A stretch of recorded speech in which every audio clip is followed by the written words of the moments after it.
Bom, então, né, dentro das nossas considerações que estávamos fazendo a respeito, né, da gestão de produção, falamos ontem, né, bastante no tipo de prestação de serviço, né, e entrega de produto, no que era considerado um sistema de produção de operações de serviço e de manufatura. Bem, não temos muito mais a falar disso, né? Muito mais a se estender, porque já estamos há vários dias conversando a respeito. Entramos, então, ainda ontem, né, a falar a respeito dos custos da produção. Eu conversava com vocês que, numa analogia bem clara, bem simplista, né, os custos de uma empresa para produzir um produto, ou até mesmo para entregar um determinado serviço, né, que não envolva um produto em específico, a gente precisa ter aí um norteamento, uma noção de quanto custa trabalhar para ver se vale a pena a execução deste trabalho para aquele determinado fim. Isso se dá aí na nossa casa, né, de maneira praticamente que diária, né, através dos nossos custos mesmo, né, de quanto está valendo, né, ter um automóvel ou adquirir um bem, né, ou contratar um serviço de alguém. Isso tudo a gente consegue aí se nortear diariamente, mesmo não sendo, né, empresários ou gestores aí de uma empresa.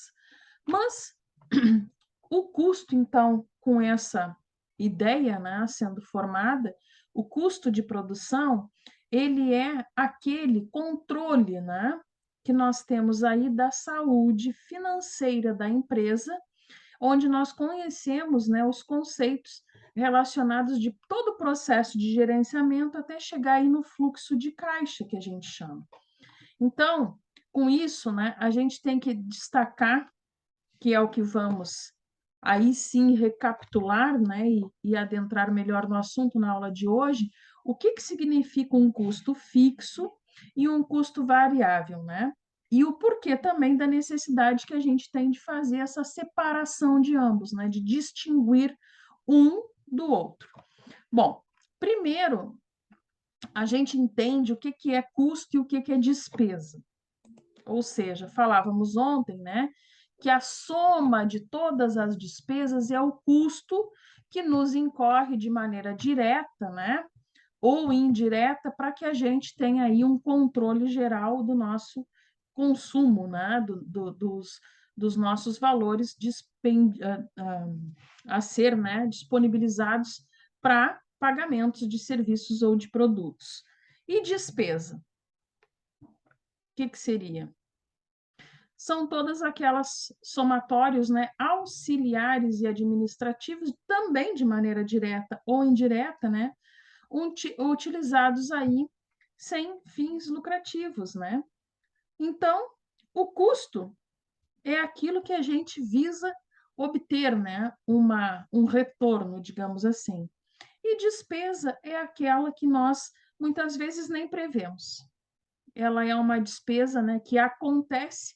Eu lembro até de ter citado um exemplo para vocês de ir abastecer, né, que foi algo que ocorreu comigo, e de já ter que sair dali com um custo adicional, que na verdade, né, foi uma despesa adicional, né, de maneira indireta, ela aconteceu, né, de modo que era necessário.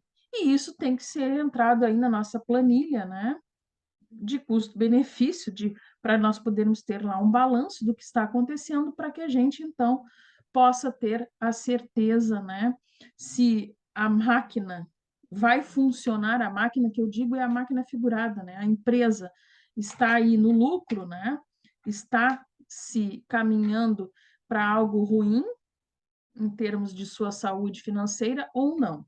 Bom, com isso, a gente percebe que essa contabilidade toda, né, dos custos que a gente vai ter, ela tem uma função. Ela tem uma função destinada, né, à geração de informações contábeis, né, de interesse dos usuários da empresa, né, servindo aí de apoio, né, de anteparo para decisões maiores da questão aí da saúde da empresa. que isso quer dizer com isso? Bom, se estamos falando que os custos, né, que nós temos aí na nossa linha de produção ou para executar um determinado serviço, né, eles estão sendo equivalentes àquilo que a gente recebe, significa que a gente está empatado. Se esses custos estão menores, né, significa que a gente consegue criar uma receita. E assim de modo sucessivo, né? Os custos, o planilhamento, a contabilidade dos custos nos diz se a gente tem condições de seguir operando ou não. Se o próximo mês nós vamos nos manter ou vamos precisar ser mantido por algum banco, por exemplo, para continuar a nossa linha de produção. Bem, então, com isso, a gente incorre, né, na diferenciação dos custos entre fixos e variáveis. Quem lembra lá do que a gente já comentou aqui a respeito dos custos fixos? Quem lembra?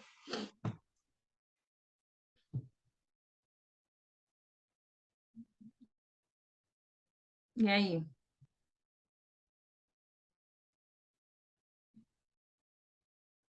Gente, eu sei que a disciplina parece meio maçante para nós aqui, né, que não somos dessa área, mas é preciso. Ó, o Clay vai se arriscar. Água, luz, internet, tudo é custo fixo. Sim, é um custo fixo. Por exemplo, tu tens uma empresa, uma loja, né? Já tens aí um número X de funcionários, vamos supor 5 funcionários, e a média mensal de água e de luz, né? Vai dar aí, luz, internet e água, né? Vai dar aí R$ 1.000 do teu caixa. Se tu vender mais 200 peças esse mês, interfere nesses custos?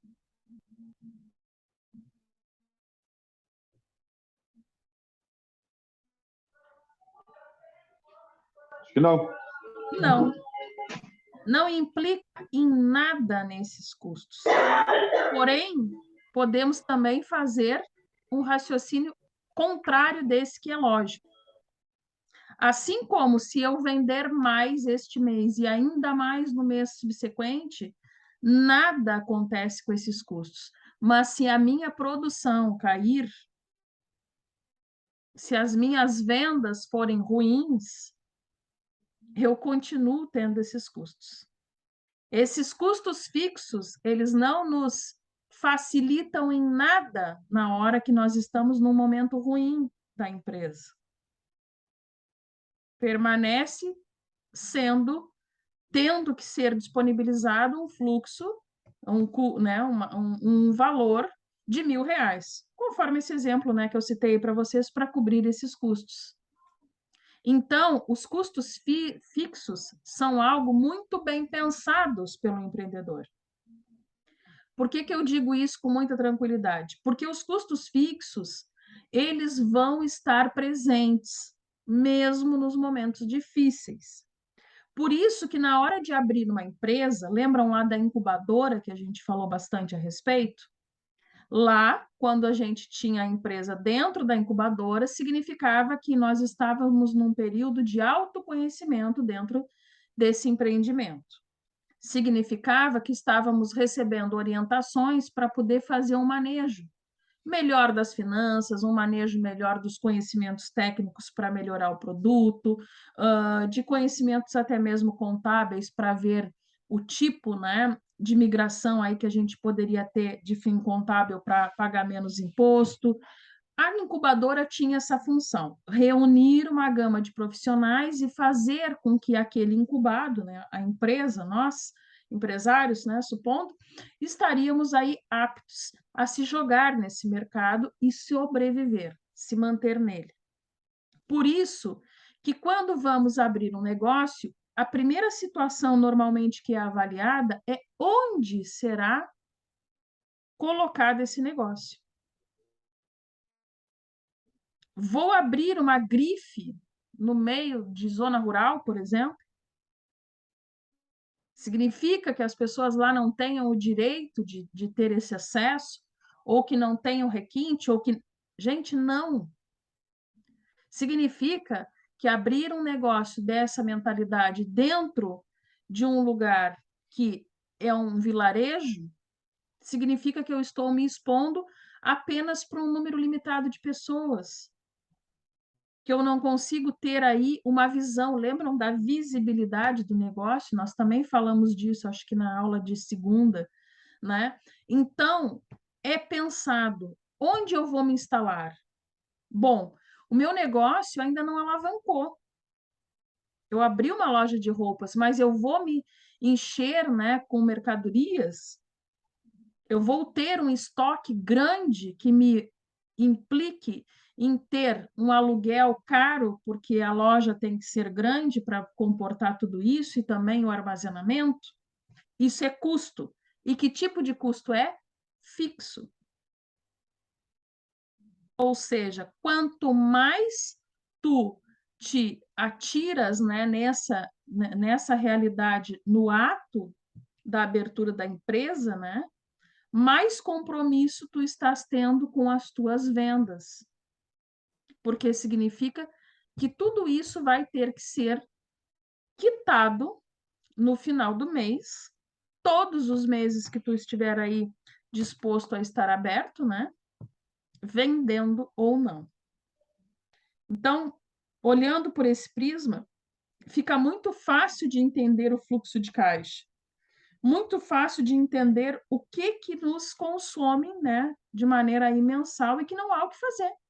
Não temos como fugir disso. Assim como um custo fixo que temos na nossa casa, além desses de energia, né, abastecimento de água, retirada de esgoto e internet, que nós já conversamos, temos também custos com alimentação. Ou vamos nos alimentar ou não vamos. Essa é a realidade. Não tem um plano C. Existe só dois, o A e o B. E no mundo dos negócios também é assim. Não temos aquela série, né, de opções. Temos duas. E vamos ter que pensar como um empreendedor para poder, então, sair, né, dessa característica. Bom, ficou fácil, então, dizer agora quem são os variáveis. E aí? O Clay de novo? Será?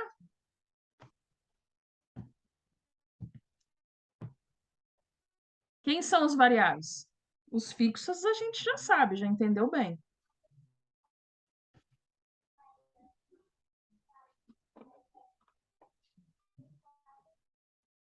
Bom, já que o Clay ficou chateado, não quer falar agora,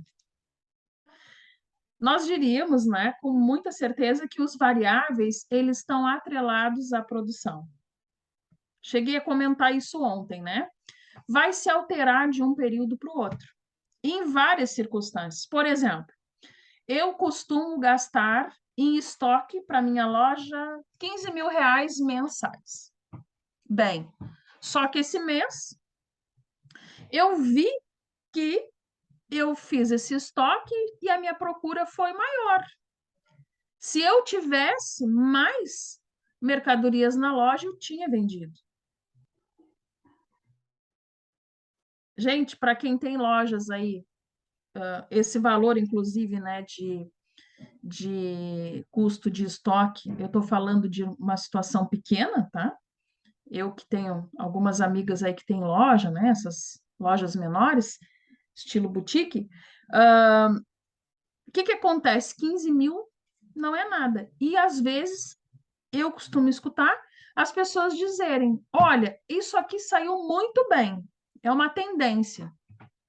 Não quis trazer, fiquei com medo de mandar vir mais no catálogo. Portanto, se eu tivesse arriscado, eu tinha vendido mais uns 10. Eu escutei isso esses dias. Por quê? Porque mostra que existe variação quando emplaca o negócio, quando as pessoas gostam da qualidade do produto, da marca, né? Do atendimento, enfim, acaba que esse processo tende a aumentar. E isso varia o custo. Por exemplo, se eu tinha lá uma disposição de gastar 15 mil, mas eu vi que eu podia gastar mais 5, no próximo mês eu vou me arriscar. e gastar mais 5, porque a minha ideia é crescer. Isso também vai implicar na variação do custo. Ou seja, talvez vendendo mais, o meu custo de estoque varie, né? Mais 5 mil. Vai variar também, de repente, o acréscimo de mais um vendedor na loja, porque eu também estou com tanta procura que não darei conta de atender as pessoas sozinha, ou, né, com as pessoas que tem ali. Então, o custo, né, apesar de que quando as vendas estão aí estabilizadas no tempo, ainda assim, esse tipo de custo não é considerado fixo, né? Pelo simples fato de que ele não está atrelado à produção. Então, custo variável sempre vai estar atrelado à produção. Produção de quê? Do bem ou o volume aí de serviço que nós estaremos prestando. Vai nos trazer custos diferenciados. Quando eu falo em serviço, né, vocês que poderão aí ser prestadores de serviço, por exemplo, né, vão lá fazer um orçamento. Se vocês saírem, né, do bairro de vocês a outro bairro para fazer 2 orçamentos, é um custo. Se mês que vem tiver 10 para fazer, é outro custo. Vocês saíram, em vez de 2, mais 8 vezes, né, custeando aí transporte, deslocamento, tempo, né, que vocês vão estar lá pensando para fazer esse orçamento, enfim. Isso é custo. Atrelado ao quê? A produção. Produção de quê? Do bem ou do serviço. Volume de serviço. E os fixos não, né? É aqueles que vão existir independente. Então, um exemplo de custo, né? Variável, a gente pode dizer que é tudo que for aí mão de obra direta, comissões, né? A gente estava falando aí de loja, né? Frete, vendas, insumos diretos. Tudo isso é um custo variável. No exemplo lá da loja, o vendedor lá, né, é comissionado em, sei lá, 5%, né, no volume de vendas. Aumentou as vendas, aumentou a comissão dele. Aumentou os 5%? Não, continua sendo 5%. Mas se ele vendeu, em vez de 15, 20 mil reais, ele vai ganhar 5% sobre 20 mil reais. Então, novamente, né, comprovando o atrelamento, né, desse tipo de custo, justamente aí a alavancagem, né, da minha produção ou declínio, né? Estamos falando aqui de modo positivo, né, em situações aí que seria de sucesso da empresa, mas o insucesso também vai implicar no custo aí de uma maneira negativa, né? Que nenhum empreendedor quer que o seu custo variável diminua se isso está atrelado aí, né, ao declínio de vendas ou de prestação de serviço dele. A energia elétrica. Mediante agora a gente falar que o custo variável está na produção, continua sendo um custo fixo ou continua sendo um custo variável?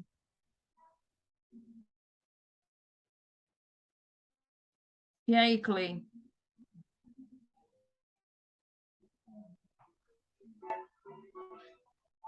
O custo fixo, tu diz que não está atrelado à produção. Disse. Mas a energia elétrica está atrelada à produção, né? Porque sem energia elétrica não produz. Mas mesmo assim ela é um custo fixo, porque... Mesmo assim ela é um custo fixo. É fixo e variável, né? Isso. Inclusive, não sei se o Clay leu lá a apostila, já leram? Não? Não. Não? Lá tem bem específico isso, inclusive esse exemplo. A energia elétrica, ela vai continuar existindo mesmo que nós não vendamos aí na nossa loja uma sequer peça esse mês. Então, ela está lá no custo fixo, porque tem que pagar concessionária, senão haverá corte. Porém, se alavancou a minha produção, eu trabalhei com a loja em vez de até 5 da tarde, até 7 horas da noite, está lá a energia elétrica presente. Né? Se o cliente foi lá, ficou meia hora na loja experimentando roupas, enfim, pediu para colocar o telefone a carregar. É ínfimo o consumo? É ínfimo, mas está lá utilizando a energia, isso está ligado à produção, a vendas, né? Está lá o custo variável. Então, a energia elétrica é um exemplo, né, de que nós podemos ter aí uma migração, às vezes, do custo de fixo para variável, como neste caso, né, que está altamente atrelado à produção. Mas se forem analisar outras situações, não temos mais grandes exemplos assim com esse enfoque, né, de migração aí. Se forem ver, por exemplo, o que pode gerar poderia, né? Ah, o pessoal que faz lá a manutenção do prédio. Todo mundo sabe que normalmente a manutenção, né, quando se trata aí de limpeza, funciona em horário administrativo. Em tese, não há alteração do custo, a menos, né, que se agregue mais um profissional.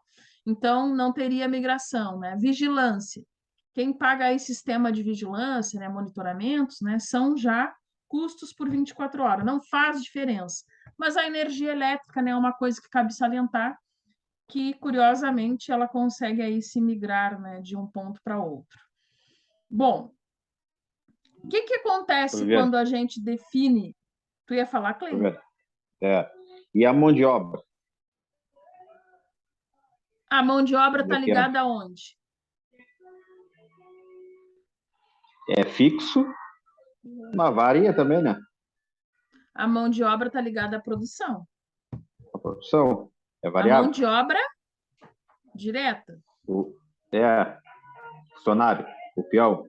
Isso aí está ligado diretamente. Então, é um custo de que tipo? Variável? Variado. Não, mas não é fixo? É variável porque... Não, mas se for uma empresa que trabalha com turno, aquele custo com o funcionário é fixo. Não varia vamos botar esse o salário. Que não faz hora, não faz nada. Ah, se tu for analisar nesse caso, sim. Mas, por exemplo, lá no teu caso, ainda que tu trabalhes por turno, ainda que seja conhecido todo o teu contra-cheque, vamos dizer assim, eu sei, porque eu tive pai, meus tios, todos trabalhando lá, tu tá pensando em soltar meia-noite, vais até às 3 da manhã. Já variou, já migrou do fixo, é isso que eu quero te dizer, para o variável, correto? Tu tens que ir às 6 da manhã, te chamam às 4 para tu entrar. Não acontece isso lá contigo? Não, lá sim, mas tem empresas aí que é turno que não tem essa. Sim, que não tem essa. São 3 turnos e os 3 turnos Sim, fixo. aí a gente Tu não passa do considera, né? horário.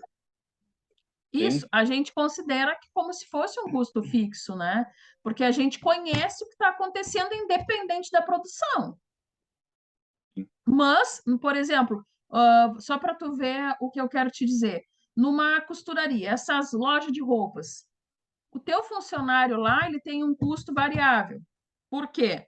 Porque se ele vender, em vez de 10, 11 camisas, já mudou a comissão dele. Então, o custo dele é variável. Mas o pessoal lá da costuraria, lá da mão de obra, né, indireta nossa, que é aquele que produz para a gente, esse eu posso considerar fixo?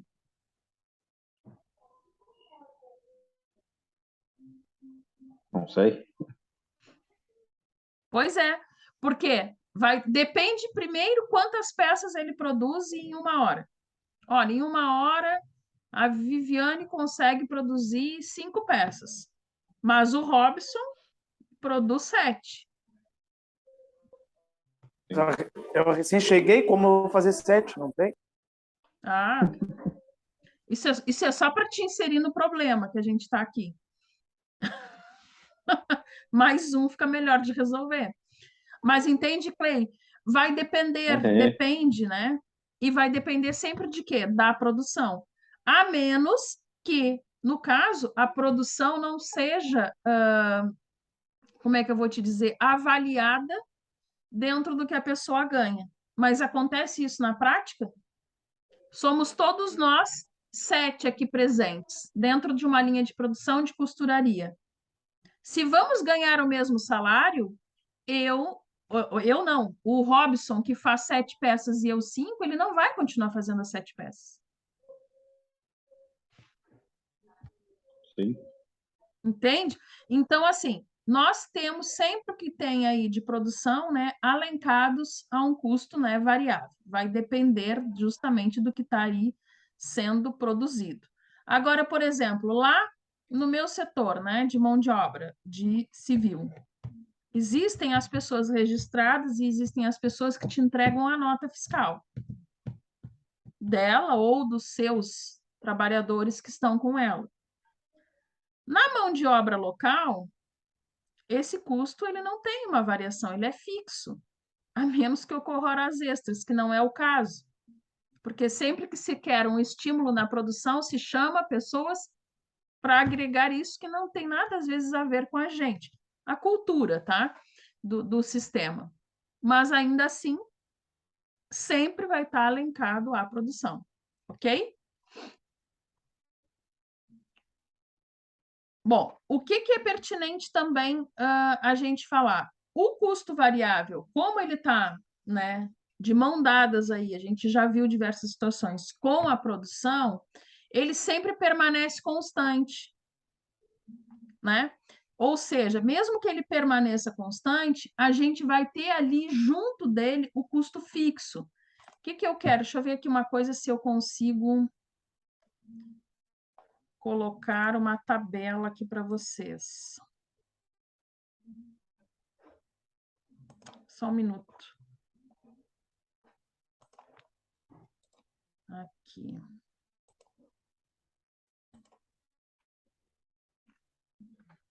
Ó, estão enxergando aí a tabela? Essa tabela vocês vão ter lá o mesmo exemplo lá na apostila. O que está sendo apontado aqui? Uma diferenciação, para que a gente faça a diferença em números do que é fixo do que é variável. Bom, primeiro está sendo expresso aqui, né, de maneira bem simples, né, bem lúdica, os custos, né, envolvendo a matéria-prima, telefone, comissões de venda, né, e serviços aí de vigilância. Bem, então foi colocado aqui que matéria-prima a gente tem um custo em reais, em dinheiro, né, de 50 por unidade.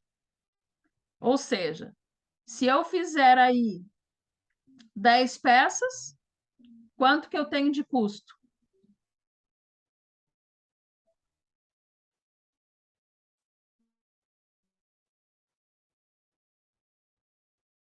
Não acredito. Sério isso? 500. 500, né? Eu acho que o Robson falou chutou ali, mas eu não entendi bem. Chutou não, tá louco, não fugir do colégio também, não. Tô brincando, não te ofenda. Tá mal. Não tô ofendido nada. Tô chata hoje, né? Bem, então, R$ 500 se eu fizer 10 peças. Bom, aqui a gente está ainda numa planilha simples. Nos está importando o que está nos custando a unidade. O telefone está dizendo que é 10 mil ao mês. Tá caro, né, o sistema de telefonia. Mas uma empresa grande, tranquilo. Comissões de venda, vai ser 150 por cada unidade vendida. Aqui a gente consegue tirar até outras noções. Imagina, né, se o custo é 50 e se eu vou dar 150 por unidade vendida, né, quanto teria que ser esse produto? É um exemplo Superfaturado, tá isso aí. Hã? Tá superfaturado isso aí. Superfaturado. E os serviços de vigilância, R$ 5.000. Bom, tirando algumas incoerências do livro, né, que foi retirado aqui essa planilha, não vamos entrar nesse mérito, nós temos aqui uma planilha dizendo o que é meus custos. Bom, na planilha de baixo eu consigo definir o que é fixo e o que não. Ó, primeiro, antes de definir isso, primeiro ele está dizendo o quê? Que a produção no mês de abril foi R$ 4.500. A produção no mês de maio foi 3.000. Em junho foi 7.000. Ou seja, significa que nós iniciamos um controle numa produção, né, razoável, aí, 4.500, houve um declínio e ela alavancou praticamente o dobro. Não é o dobro, né, gente? Vamos dizer praticamente, né, do dobro com relação a maio, mas eu digo do início aqui da operação. Os custos variáveis que se apontou foram 900.000, 600, 1.400.000 em junho. E os custos fixos, está aqui, 15.000, todos os 3 meses. Preciso de uma pergunta que alguém faça. Estou aguardando.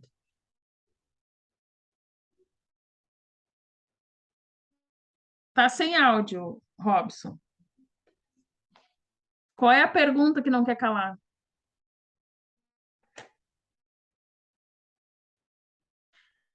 Primeiro eu pergunto a vocês, da onde saiu os 15.000?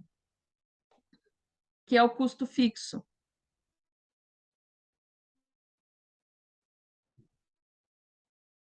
Da onde eu tirei esse valor? Da outra tabela. Da outra tabela.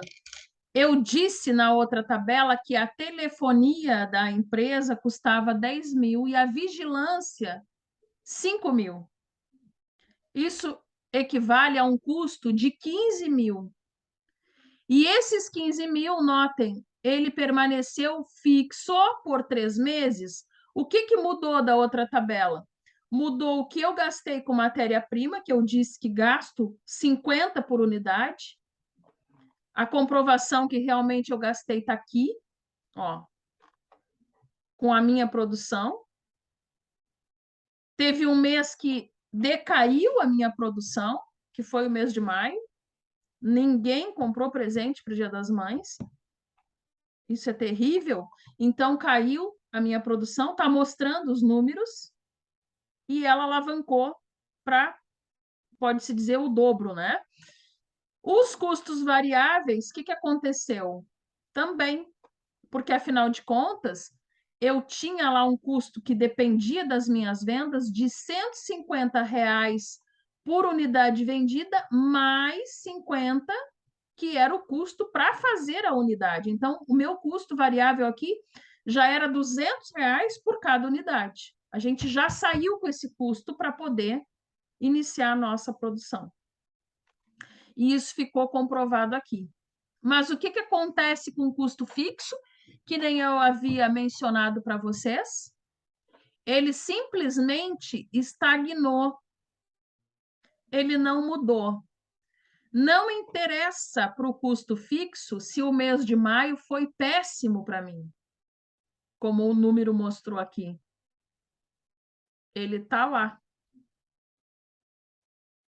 E é 15.000. E ponto. Então, o que eu quero dizer para vocês? Que na hora que nós temos lá que fazer os nossos aportes, né, financeiros, para verificar a nossa produção, aquilo que a gente vai pôr no mercado, né? Faz-se necessário, que eu acho que era o Robson que ainda não estava, a averiguação de onde vai ser instalada a empresa, com que situações secundárias, né? Porque isso tudo vai permanecer no meu sistema ali da minha receita, né, como despesa, todos os meses em que eu existir como empresa. Então, não importa se no mês que vem eu não vou vender um cachorro-quente dentro do meu trailer, importa que eu tenho que pagar a luz, a taxa da prefeitura, por exemplo, né, que agora é assim que funciona, né, para ter ali uma água, né, no local onde está o trailer, e a iluminação que vem da rede pública. Se paga uma taxa para isso. Que tipo de custo é? Fixo. Com ou sem venda. Choveu todo mês, não trabalhei, não importa. Para você continuar mês que vem, paga o que tu já sabia que era fixo na tua tributação. Bom, visto isso, entenderam ali os números certinho? Sim, não? Ok. Bom, para isso, né, a gente tem que saber fazer as diferenciações conforme eu já havia mencionado. A gente tem que entender como que a produção funciona, se ela permanece estagnada, se ela aumenta, se ela diminui. Quando a empresa, né, existe por um determinado período, nós podemos até fazer, né, uma projeção disso de modo estatístico, né? Olha, sabemos que no mês de maio a gente vende mais, é o mês das mães. Depois há uma certa queda no mês de junho e julho, por exemplo. Volta a alavancar, né, lá no Dia dos Pais, no mês de agosto. As empresas, né, devido ao seu ramo de negócio, costumam ter esses dados conforme elas vão aí fazendo aniversário, né, no mercado. Elas conseguem ter essa estatística, né, de quais meses elas também precisam ter aí no seu caixa mais valores para injetar naquele sistema ali de alavancamento da produção, que a gente falou há pouco, né? Vai existir mês que nós vamos ver que é bom comprar mais para vender mais no mês subsequente. Então, essa diferença, né, vai nos definir o preço de venda, né, a base também do que oscila o nosso produto no mercado e uma concepção aí de plano estratégico, né, que a gente tem aí mais rentabilidade dentro do processo. Então, quem é empresário, né, quem trabalha administrando e gerenciando um negócio, entende bem isso. Utiliza bem, né, essas ferramentas para que então consiga montar estratégias e fazer esse custeio todo, né, do que está custando aí o seu produto. Às vezes, a gente vai num lugar, né, e acha caro determinada, até mesmo alimentação, por exemplo. Quem já não entrou num restaurante e achou um absurdo preço do quilo da comida, do lanche? Mas o que está ali junto naquele preço daquela comida?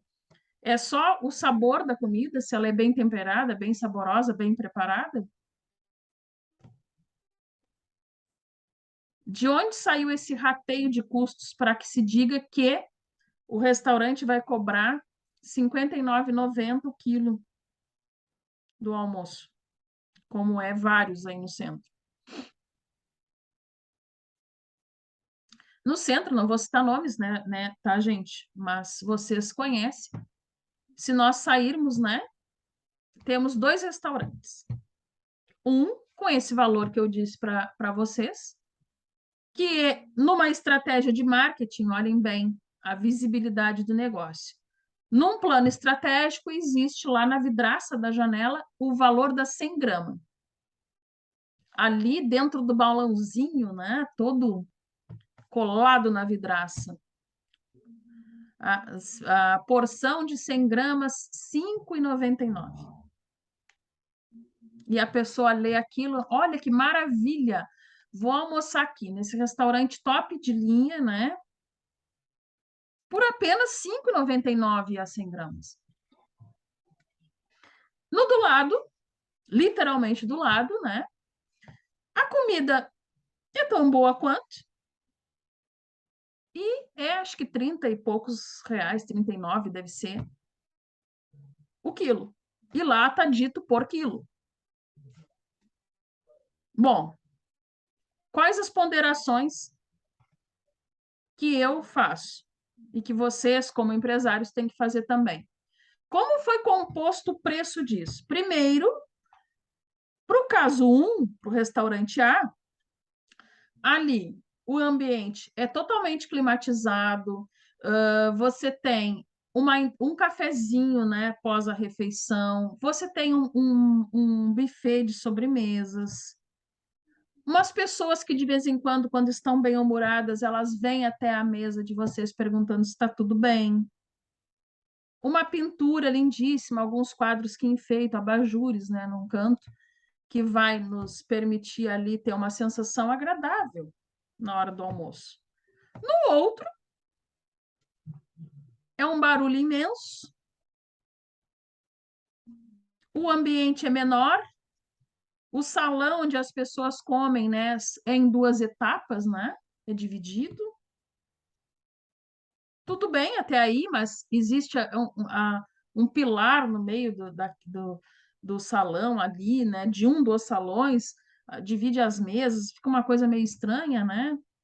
A TV colocada num ponto ruim, a cor pintada do restaurante é amarela, que eu particularmente não gosto, mas eu como lá todo dia, quase, né? Porque é 39. Isso tudo compõe o custo. Lá no outro, existe apenas uma pessoa ali na mesa que vai até a mesa te entregar o refrigerante. No restaurante A, está circulando toda hora para ver se teu refrigerante já acabou e te pergunta se tu quer mais. Te parece ótimo quando tu chega lá, mas tu tá pagando por tudo isso. Então, tá aí o custeio que a gente tem que entender, né, de como que entra essas despesas, né, no nosso cotidiano, sobretudo no que interessa a nós aqui hoje, né, na empresa. Como que funciona? Bom, eu justifico meu preço para o mercado, né, desse modo. Eu te dou um serviço melhor. Eu te dou sobremesa, eu te dou café, eu te dou opções de sobremesa, eu te dou opção entre café e chá. Se tu quiser repetir, enfim. Então tá aí, né, o que a gente tem que entender. Bom, depois a gente tem que entender também o que é custeio, né, de absorção. O que é custeio de absorção? Isso é um termo, eu diria, né, uma linguagem do ramo contábil que é obrigatório por lei para fins de contabilidade e imposto de renda da empresa e dos responsáveis da empresa. Então, vai consistir em quê? Em distribuir para todos os produtos que têm já acabados, né, prontos, os custos relativos à produção. Então, esse custeio de absorção é exatamente o que eu expliquei aqui para vocês nesse exemplo do restaurante, para a entrega de um serviço. Lá está apontado que para trabalhar com este produto, fazendo um telefone, por exemplo, eu tenho custos desde, né, a folha de pagamento até a coisa mais ínfima, né, da minha produção, que, sei lá, pode ser a propaganda. Enfim, estamos citando aí um exemplo. Tudo isso é rateado para uma unidade, quanto cada coisa custou. Para fazer um telefone, quanto que eu gastei de marketing, quanto que eu gastei de matéria-prima, quanto eu gastei de mão de obra, quanto de hora técnica, né, do profissional para fazer toda a linguagem de programação, tudo. E aí, então, vai existir esse custeio de absorção que é para produtos acabados. Não é uma invenção da contabilidade, nem minha, é uma lei, é um modo que o governo tem de verificar se a tua entrega está coerente com o teu preço e, sobretudo, se o teu preço de venda está coerente com aquilo que tu está pagando para ele. Porque, obviamente, né, não poderia ser diferente, né, gente? Temos que pagar o imposto, né, de maneira, numa tributação aí, né, casada, bem casada, né, com o preço de venda, vocês sabem disso. Quem é que olha as notas aí quando vai abastecer o carro, por exemplo? Ninguém. Quem é que vê a tributação dos impostos? Ó, o Clay diz que faz isso. E aí, Clay? Tu lembra lá? Zero federal e dependendo do valor que tu abastecer, vai estar 5 e pouco. Aí. Eu, quando abasteço a moto, dá 5 e pouco do estadual. Gente, é um absurdo. Então, assim, quem costuma pegar nota fiscal de tudo como eu, Sempre. Vou almoçar, tu quer a nota fiscal? Quero. Quer o cupom? Quero. Porque aí a gente entende o que está pagando e se está coerente, né? E uma coisa que a gente vê bem coerente, né? Que parece às vezes que o produto ou que o serviço está caro, é a tributação, que é isso que eu estou mencionando para vocês, o custeio de absorção. O governo te controla por esse modo. Ele pega e diz, mas como assim? Que tu distribuiu todos esses valores aí dos teus custos, tu mencionou tudo, mas tu me paga tão pouco. Eu quero ser equiparado. Então tá aí.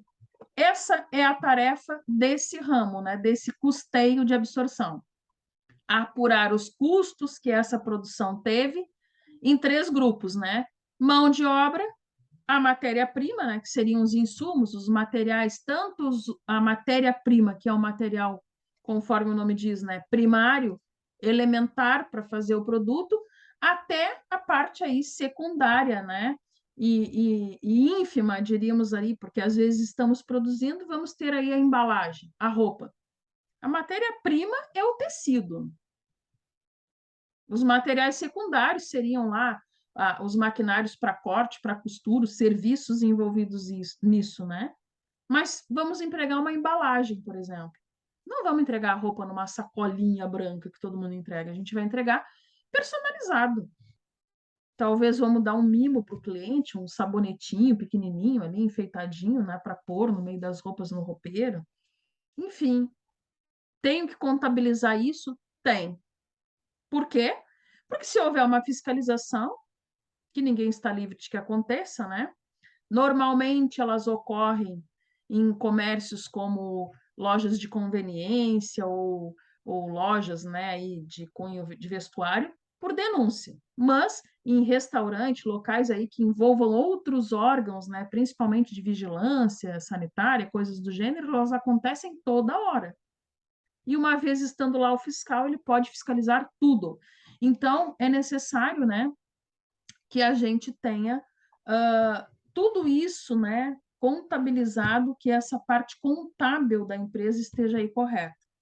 Uma vez aconteceu de eu fazer uma recarga de telefone num armazém, num bairro aqui no Parque Marinha, eu tinha uma obra ali e fiz.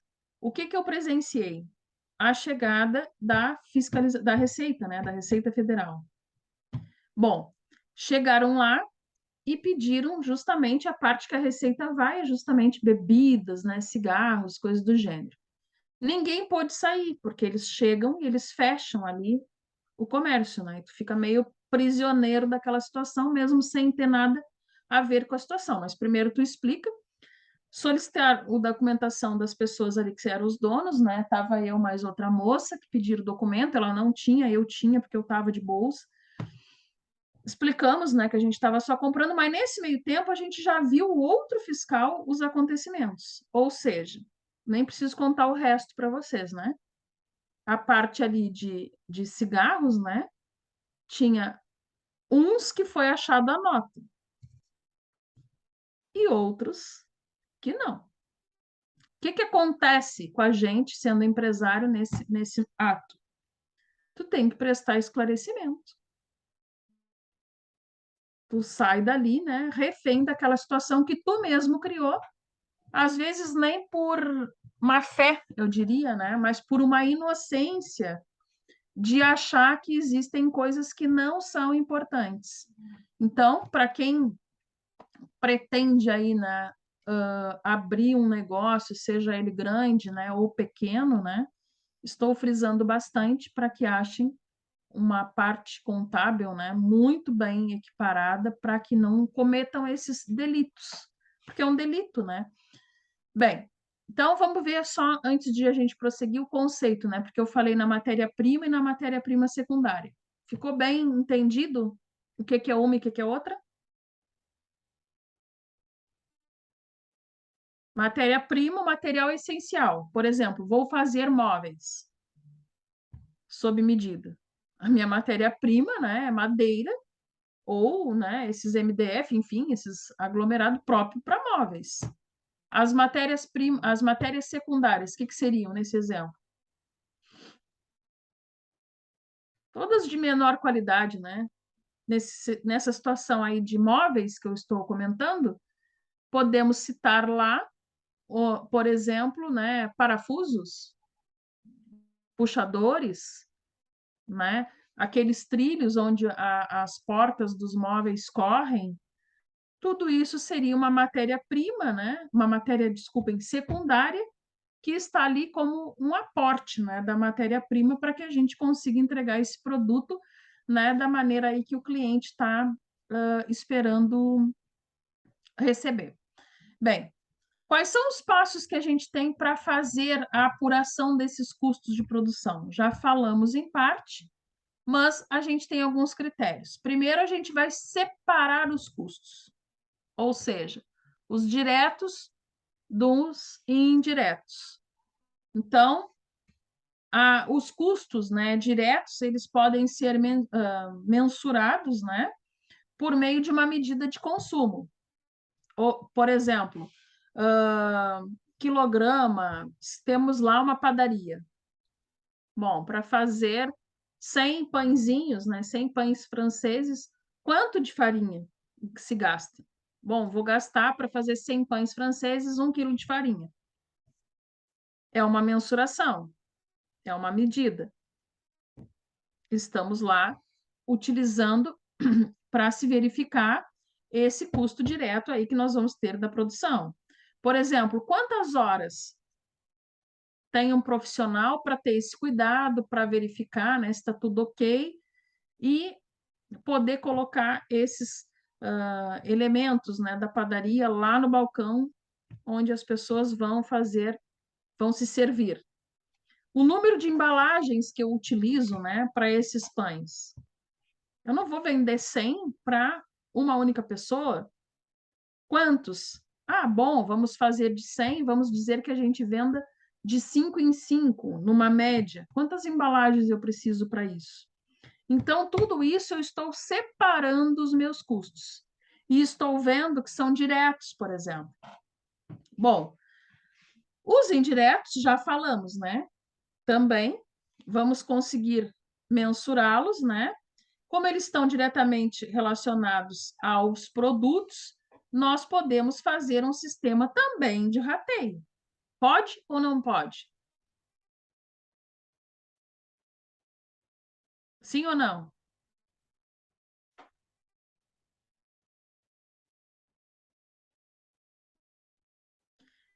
Tá. E aí, o Clay fez assim, não sei se todos analisaram ali. Nós vamos ter critérios para que a gente, então, faça o rateio, né, desses custos indiretos, para que a gente possa dizer, em média, né, quanto que nós vamos ter que vender, por exemplo, de pães para manter o custo direto de água, de abastecimento de água e de luz da padaria, de internet da padaria, porque hoje o sistema ele é, né, totalmente automatizado, né? A gente tem ali o cupom fiscal, né, saindo tudo certinho, precisa ter energia, internet, um programa. Qual programa? O programa aquele que vai emitir a nota fiscal para o cliente, que vai emitir o cupom fiscal para o cliente. Às vezes a gente vai em algumas lojas, né? Conveniência, enfim, que eles tanto te dão o cupom quanto te dão a nota, depende do que tu precisa. Normalmente, quem pede reembolso pede a nota fiscal, não é isso? Quem viaja aí pela empresa. O Elson, acho que falou, né? Não é isso, Elson? Aceitam só o cupom ou não?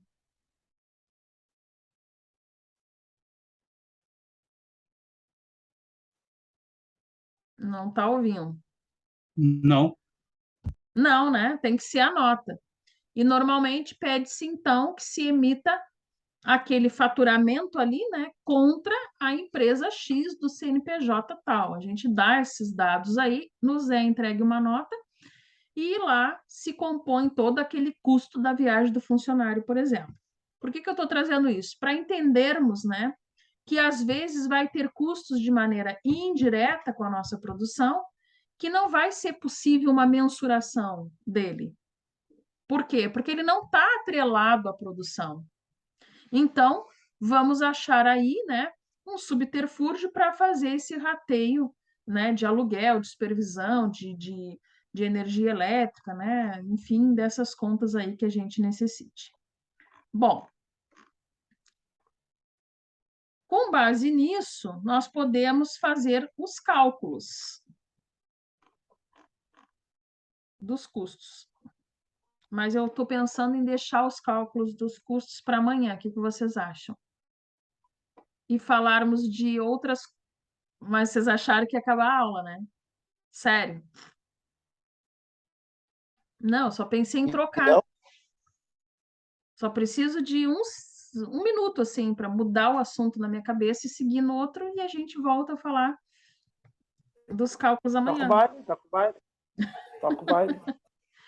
Bom, não, porque o que acontece? Eu queria mostrar para vocês ali como é que a gente faria os custos, né, da produção, o cálculo do custo da matéria-prima, né, os passos que a gente tem que seguir, o cálculo, né, desse custo da mão de obra.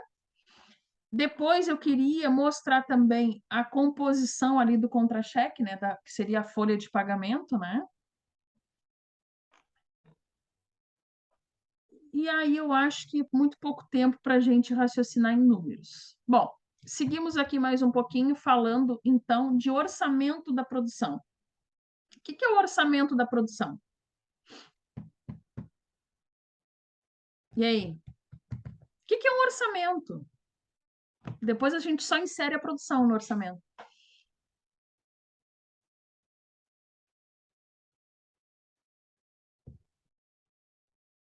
E aí?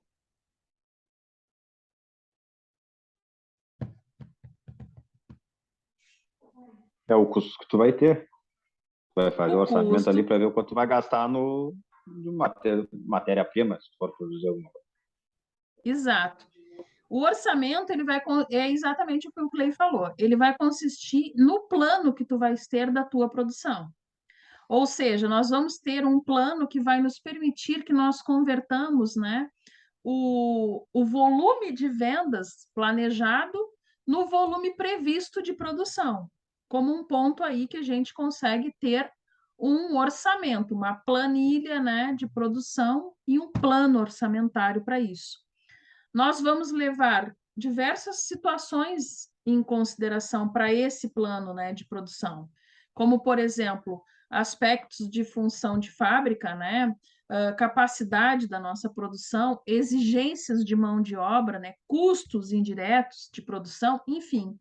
Então, o orçamento da produção, ele seria aí um primeiro passo que a gente tem para conseguir pensar nesse planejamento estratégico que nós vamos ter depois, né, dentro da operação dos processos de fabricação. O que implica tudo isso, né? Por exemplo, faz-se necessário a gente entender um todo do sistema que nós estamos lá a produzir. Eu vou citar um exemplo para vocês que incorreu num serviço que eu estou fazendo, que mais ou menos nos explica, né, o que é esse plano de produção. O exemplo é o seguinte: uma pessoa, eu só não vou dizer o edifício, né, porque vá que alguém more num deles, num dos blocos, né, mas uma cliente minha chamou para mostrar os seguintes defeitos que apresentou no apartamento dela. Quais eram os defeitos? Primeiro, já de logo de entrada, a gente verifica má instalação, né, das aberturas, né, como porta de entrada no acesso do apartamento, janela, né, que dá ali para uma praça que tem no edifício, dentro do condomínio. Eu já noto pelas fissurações que dá, né, porque a gente tem lá um estudo, né, de patologia. Então, se a fissuração, né, ela é aí na horizontal, é uma patologia. Se ela tem lá uma inclinação de 45 graus, é outra patologia. Se ela se desprende, é outra. Enfim, aí o apartamento dela tinha problemas nessa janela, tinha problema na laje, onde se nota, né, uma separação da laje. tá? Ali deveria, pelo projeto, ser uma viga, ter uma dilatação, né, do prédio, mas que não faria muito sentido, né, em virtude da concentração onde foi essa fissura. E o piso de todo o apartamento, gente, é como se tivesse aqui as vigas de bordo do apartamento e o piso um tanto mais abaixo. Em outras palavras, afundou, entende? O chão. Bom, para que esse exemplo vai servir aqui na questão dos custos? Porque acontece o seguinte, é um apartamento, é uma pessoa idosa, dentro de condomínio a gente não faz obra na hora que quer, a gente faz obra na hora que é liberado pelo síndico. Então, a Caixa Econômica Federal precisa contabilizar as despesas que vai ter com todos os ajustes, né, civis que serão necessários nessa situação. O que foi contabilizado? Precisei fazer um levantamento de todo o material a ser empregado, de todo o material que vai sair, porque tem que ser demolido tudo aquilo ali e ser feito um novo radier, né, para prender, né, e não dar mais problema de afundamento, tem que fazer pense numa laje, né, no chão, tem que ser feito para correção, tem que ser corrigida a fissura da laje de cima, uma das fissuras, inclusive, é no banheiro, né, e o ralo do box do banheiro de cima está caindo, então precisa ser isso. Fora essas contabilidades de mão de obra para demolição do que está ali incoerente, né, junto às normas técnicas de construção, né? Mais a retirada desse material de demolição, mais a reconstituição de tudo. Mão de obra apropriada, mão de obra de terceiros, como caçambas, né, que vão levar entulho. A assessoria técnica do engenheiro, outro ponto de vista. Mas teve que ser levado em conta ainda onde ela vai morar enquanto estiver a obra. Qual a previsão de início e de fim da obra? Ela vai para um hotel ou ela vai alugar uma casa? Os custos com a desmontagem de móveis, com a mudança para um novo local, porque mesmo que ela vá para o hotel, faz-se necessária a retirada dos móveis, não tem como deixar as coisas dentro de casa.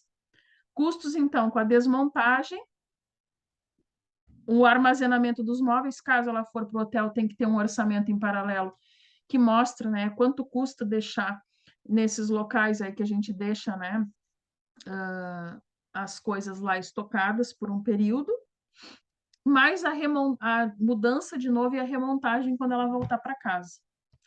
Tudo isso são custos e fazem parte de um orçamento de produção, que é um plano de produção. Para isso, quando tu faz esse plano de produção, esse orçamento de produção, tu não entrega só um valor, olha, custa tanto para fazer tudo.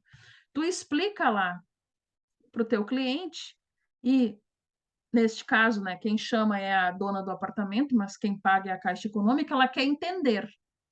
Neste orçamento, que é o nosso plano de produção que estamos falando aqui, foi elencado um laudo técnico de outro engenheiro, que não sou eu, porque quem constrói, quem vai fazer a reforma, não pode ser aquele que condenou o apartamento.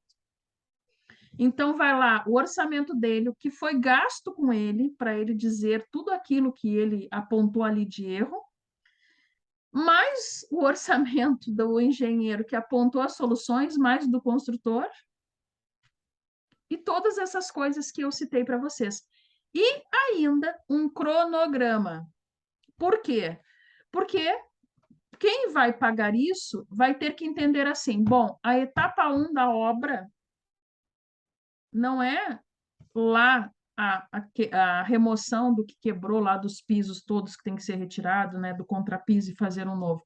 A etapa 1 acontece na mudança dessa senhora de 80 anos, que mora sozinha ali, para um hotel. Essa é a primeira etapa da obra. Parece lógico, mas é isso. Porque a primeira fase para tu começar a fazer obra é removê-la ali e o banco quer um solidário para isso, ele vai pagar por isso. Segunda parte, retirada de todos os utensílios. Isso está planilhado em dinheiro, em tempo de quando vai acontecer, né? Para que então tu possa ter os teus recebimentos. Então tá aí, bem o que nos mostra, né? Lá o nosso roteiro, quem for depois ler e olhar, mostra que a gente tem lá um custo todo com a matéria-prima, que é o objetivo, né? Depois todo com a mão de obra direta e indireta, e todos os custos diretos e indiretos. Todos eles estão aí envoltos, né? E a gente então consegue traçar, né, uma estimativa da quantidade, né, de bens que devem ser fabricados, né, ou de serviços prestados durante o exercício aí desse orçamento que estamos produzindo. No nosso caso aqui, né, que é o objeto do nosso estudo, eu só tenho um exemplo para vocês verem como, né, o plano precisa ser bem fundamentado para que a gente consiga explicar o nosso orçamento. Nós vamos ter, então, a ideia do volume de vendas, né, mais a variação do que a gente tem no estoque, igual às exigências que nós temos lá na produção. Ou seja, a nossa produção, ela vai estar casada com esses dois itens, que é o estoque e as vendas. Ela exige produzir mais, mas eu consigo? Eu tenho estoque para isso ou eu tenho clientela para isso? Como vai funcionar? Então, esses três fatores, eles precisam aí estar bem, né, fundamentados para que a gente tenha lá uma concepção correta do que realmente está acontecendo, não só na empresa, dentro da empresa, mas no mercado, né? Então, o planejamento, né, o orçamento, desculpem, da produção, ele vai ser aí o primeiro passo para que a gente possa ter toda a operação planejada dentro do processo de fabricação, sendo base, né, para outros orçamentos, para outros setores, né? Então a gente consegue a partir disso. Então nós podemos ter orçamento só da matéria-prima, só da mão de obra direta, só dos custos diretos, né, e indiretos aí da fabricação. Podemos ter, né, instrumento de planejamento, coordenação, controle, tudo isso são fundamentos desse plano, né, que a gente tem aí colocado em prática para que nós possamos lá ter como objetivo o atendimento, né, do orçamento de vendas, a minimização de custos, né, de produção e também dos investimentos aí com estoques, né? Então, o fundamento desse plano vai nos permitir que a gente entenda, né, como que vai funcionar nossas vendas, se estão coerentes ou não, e que a gente tenha, principalmente, né, cada vez mais o declínio desse custo de produção. Certo? Até aí tudo bem? Ok, então. Bom, amanhã a gente retoma nesse assunto, né? Daqui onde a gente parou, vamos fazer uma recapitulação e vamos lá entender o cálculo, né? Aqueles que eu mencionei para vocês, inclusive olhar ali, né, uma folha de pagamento, né? As prestações de contas, né, que devem constar ali, não só para uma conferência do colaborador, mas como também do sistema tributário fiscal. Beleza? Peraí.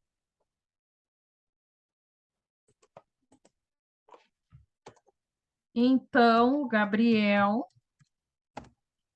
o Robson, o Elson, o Cristiano, o Clay e o Wagner. É isso? Faltou alguém? Não? Beleza, então.